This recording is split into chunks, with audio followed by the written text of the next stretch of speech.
Hi guys, welcome back to my channel. ഇന്നിവിടെ ഒരു മൂടി നിൽക്കുന്ന കാലാവസ്ഥയാണ് കേട്ടോ. ഇവിടെ കാലത്ത് മഴ ചാറിപ്പോയി, പിടിയൊക്കെ വെട്ടുന്നുണ്ട് നന്നായിട്ട്. അപ്പോൾ കുറച്ച് കഴിഞ്ഞാൽ മഴ പെയ്യായിരിക്കും. അപ്പോൾ മഴ പെയ്യുമ്പോൾ പിന്നെ നമുക്ക് പറയണ്ടല്ലോ, നമുക്ക് വിശപ്പ് കൂടും. കുട്ടികൾ ഉച്ചക്കലത്തെ ചോറിൽ വരെ കഴിഞ്ഞിട്ട് അവർക്ക് വിശന്നിട്ട് വയ്യാം. അപ്പോൾ പിള്ളേരുടെ കാര്യം എങ്ങനെയാണെങ്കിൽ നമ്മുടെ കാര്യം പിന്നെ പറയണ്ടല്ലോ. അപ്പോൾ നമ്മളിന്നൊരു ചെറിയൊരു പലഹാരപ്പണിയാണ്, വീട്ടിലുള്ള സാധനങ്ങളൊക്കെ വെച്ചിട്ട് ചെറിയൊരു പലഹാരപ്പണി, ഒരു പരീക്ഷണമാണ് കേട്ടോ. അപ്പോൾ നമുക്ക് പലഹാരം ഉണ്ടാക്കാൻ പോയാലോ?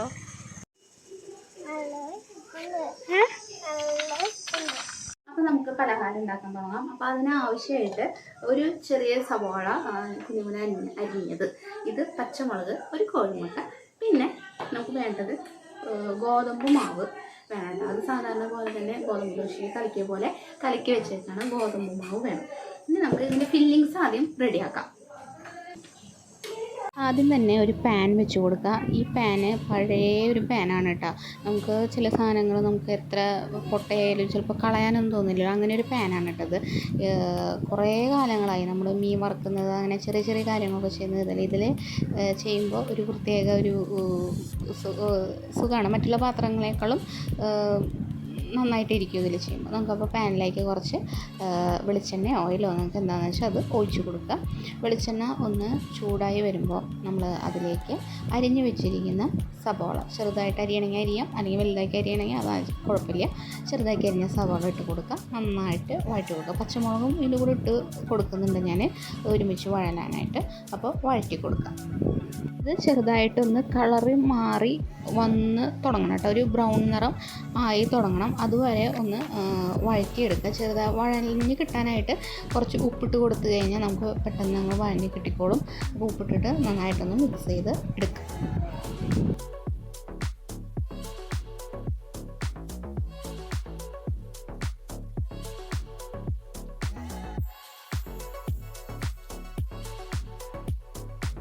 അപ്പോൾ ചെറുതായിട്ടൊന്ന് വഴഞ്ഞ് വന്നിട്ടുണ്ട്. നമുക്ക് ഇനിയിലെ പൊടികൾ ചേർത്ത് കൊടുക്കാം. ഒരു 1/2 ടീസ്പൂണ് മഞ്ഞൾപ്പൊടി, അതേപോലെ തന്നെ ഞാൻ ഇതിലേക്ക് കാശ്മീരി ചില്ലിയാണ് കേട്ടോ ചേർക്കുന്നത്. സാധാ മുളക് ചേർക്കുന്നില്ല, കാരണം ഉണ്ണികൾക്ക് കൊടുക്കണം, കാരണം അത് എരിവ് വേണ്ടെന്ന് വെച്ചിട്ടാണ് ചേർക്കണേ. അപ്പോൾ 1 ടീസ്പൂണ് കാശ്മീരി ചില്ലിയാണ് ആഡ് ചെയ്ത് കൊടുക്കുന്നത്. ഇത് ആഡ് ചെയ്തിട്ട് നന്നായിട്ടൊന്ന് മിക്സ് ചെയ്തിട്ട് എടുക്കുക. ഈ സമയത്ത് നമുക്ക് ഉപ്പ് വേണമെന്നുണ്ടെങ്കിൽ ഉപ്പ് ഇതിൽ ആഡ് ചെയ്ത് കൊടുക്കട്ടെ, അല്ലെങ്കിൽ പിന്നെ ലാസ്റ്റ് ആഡ് ചെയ്ത് കൊടുത്താൽ മതി, എങ്ങനെയാലും കുഴപ്പമില്ല. ഇതൊന്ന് മൂപ്പിച്ച് എടുക്കാം.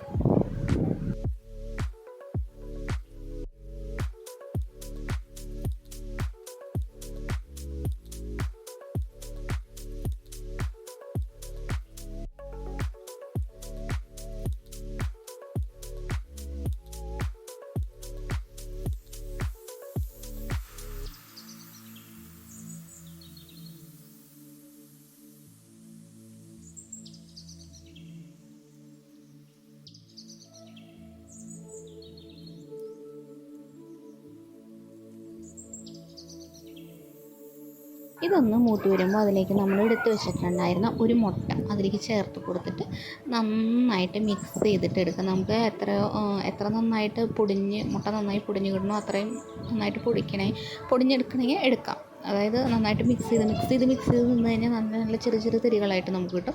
അല്ലെങ്കിൽ തിരികൾ വലിയ പീസസ് ആയിട്ട് വേണമെന്നുണ്ടെങ്കിൽ ഒരു മീഡിയം സൈസിൽ ആക്കിയെടുക്കാം. ഈ സമയത്ത് ഞാൻ കുറച്ച് ഉപ്പ് ചേർത്ത് കൊടുക്കുന്നുണ്ട്. ഉപ്പ് ചേർത്തിട്ട് നന്നായിട്ടൊന്ന് മുരിച്ച് എടുക്കാം.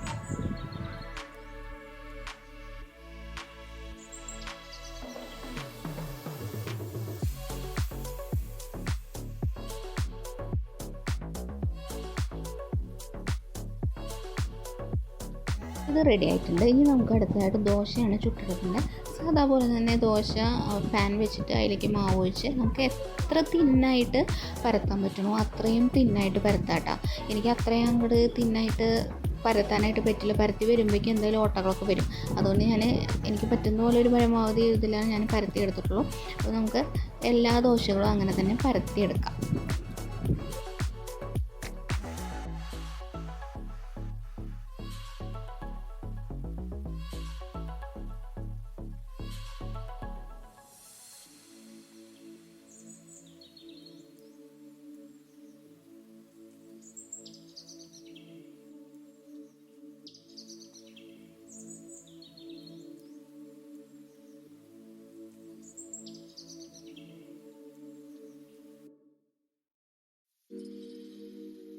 പരത്തി കഴിഞ്ഞിട്ടുണ്ട്. നമുക്കിനി ദോശ ഇട്ടിട്ട് ദോശയുടെ ഉള്ളിലേക്ക് നമ്മൾ ഈ വെച്ച ഫില്ലിങ്സ് കുറച്ച് ആഡ് ചെയ്ത് കൊടുക്കുക. എന്നിട്ട് അതിൻ്റെ സൈഡ് ഭാഗം അങ്ങോട്ടും ഇങ്ങോട്ടും വെച്ചിട്ട് മടക്കി സെറ്റാക്കി കൊടുക്കുക. അത് മടക്കിയത് ഒട്ടിയിരിക്കാനായിട്ട് മൈദ കുറച്ച് വെള്ളത്തിലിട്ടാക്കിയിട്ട് അതൊന്ന് ഒട്ടിച്ച് കൊടുത്തു കഴിഞ്ഞാൽ സെറ്റായിട്ട് നിന്നോട്ടാം. ഇതിൻ്റെ ദോശ ഇത്തിരി കട്ടി കൂടിയ കാരണമാണ് എനിക്കിങ്ങനെ മടക്ക് ഇത്തിരി ബുദ്ധിമുട്ട് വന്നത്. നന്നായിട്ട് തിന്നായിട്ട് നമ്മൾ പരത്തിയെടുക്കുകയാണെങ്കിൽ നല്ല രസത്തിലത് വരും കേട്ടോ. അപ്പോൾ എല്ലാ ദോശകളും നമുക്കിങ്ങനെ മടക്കി സെറ്റാക്കിയിട്ടെടുക്കാം. ഞാൻ മടക്കി എടുത്തിട്ടുണ്ട്. ഇനി നമ്മൾ പാൻ വെച്ചിട്ട് കുറച്ച് വെളിച്ചെണ്ണ അതിലേക്ക് തൂവി കൊടുക്കുക. എന്നിട്ട് മടക്കി വെച്ചേക്കുന്ന എല്ലാ ദോശകളും അതിൽ ഫില്ലിങ്സ് നിറച്ചത് ഇതിൽ വെച്ച് കൊടുത്തിട്ട് ഒന്ന് മുരിച്ചെടുക്കുക. അപ്പുറം ഇട്ടിട്ട് നന്നായിട്ടൊന്ന് മുരിച്ചെടുക്കുക.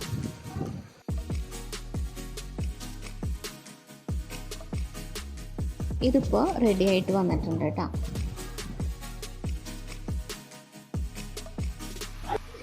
ഇവിടെ പലഹാരം റെഡി ആയിട്ട് ഇത് ടേസ്റ്റ് ചെയ്ത് നോക്കാം കേട്ടോ.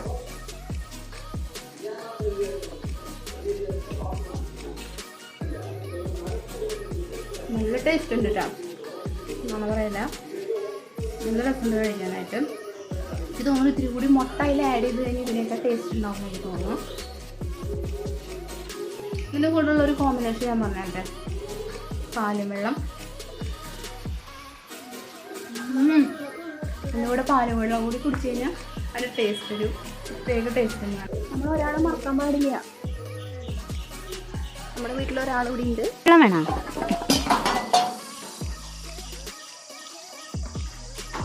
അപ്പോൾ ഇതെല്ലാവരും ഉണ്ടാക്കി നോക്കണം കേട്ടോ. ഉണ്ടാക്കി നോക്കിയിട്ട് അഭിപ്രായം പറയാം. അപ്പോൾ ഇന്നത്തെ വീഡിയോ നിങ്ങൾക്ക് എല്ലാവർക്കും ഇഷ്ടപ്പെട്ടെന്ന് വിചാരിക്കുന്നു. ഇഷ്ടപ്പെട്ട് കഴിഞ്ഞാൽ ലൈക്ക് ചെയ്യുക. അതേപോലെ തന്നെ സബ്സ്ക്രൈബ് ചെയ്യാത്തവരാണെങ്കിൽ സബ്സ്ക്രൈബും ചെയ്യാം കേട്ടോ. അപ്പോൾ വീണ്ടും അടുത്തൊരു വീഡിയോ ആയിട്ട് കാണുന്നവരെല്ലാവർക്കും ബൈ ബൈ.